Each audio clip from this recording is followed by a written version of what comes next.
अर्थव्यवस्था के तेजी से सुधरने की उम्मीदों को झटका लगा है। देश का निर्यात नवंबर महीने में 8.74% घट गया है। पिछले साल नवंबर महीने में भारत ने 2,577 करोड़ डॉलर के सामान का निर्यात किया था, लेकिन इस वर्ष नवंबर में ये आंकड़ा घटकर रह गया 2,352 करोड़ डॉलर। सबसे चिंताजनक बात है कि कई उन सामानों के निर्यात में गिरावट दर्ज हुई है जिनका उद्योग मजदूरों पर आधारित है। वाणिज्य मंत्रालय के आंकड़ों के मुताबिक पेट्रोलियम उत्पाद, इंजीनियरिंग, केमिकल और कीमती पत्थरों के निर्यात में गिरावट दर्ज हुई है।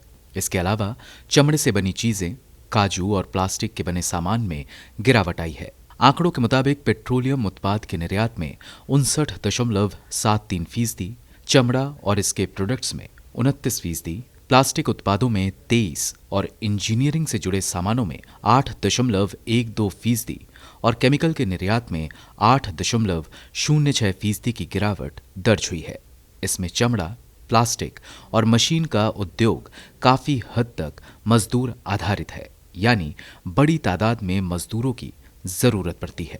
जाहिर है, इससे दिहाड़ी मजदूरों के जीवन यापन पर असर पड़ सकता है।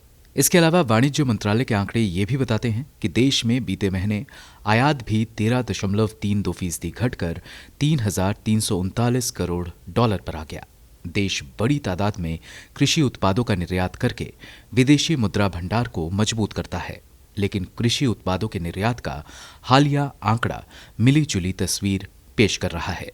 मसलन नवंबर महीने में जहां अनाज के निर्यात में 171.63%, चावल के निर्यात में 25.88% और फल सब्जियों के निर्यात में 6.08% की बढ़ोतरी हुई, वहीं काजू के निर्यात में 24.53%, समुद्री उत्पाद जैसे मछली में 16.1%, खाने के तेल के बीजों में 15.2% और कॉफी के निर्यात में 1.27% की गिरावट दर्ज हुई।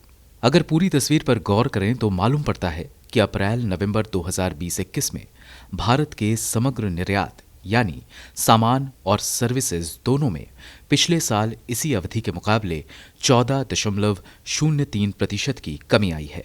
इसी तरह आयात में 29.96% की गिरावट दर्ज हुई है। जाहिर है, ये आंकड़े अर्थव्यवस्था पर छाई अनिश्चितता को दर्शाते हैं और ऐसे में ये कहना बिल्कुल गलत ना होगा कि अर्थव्यवस्था का पूरी तरह पटरी पर लौटने में अभी समय लगेगा। राहुल गौतम की रिपोर्ट, गो न्यूज।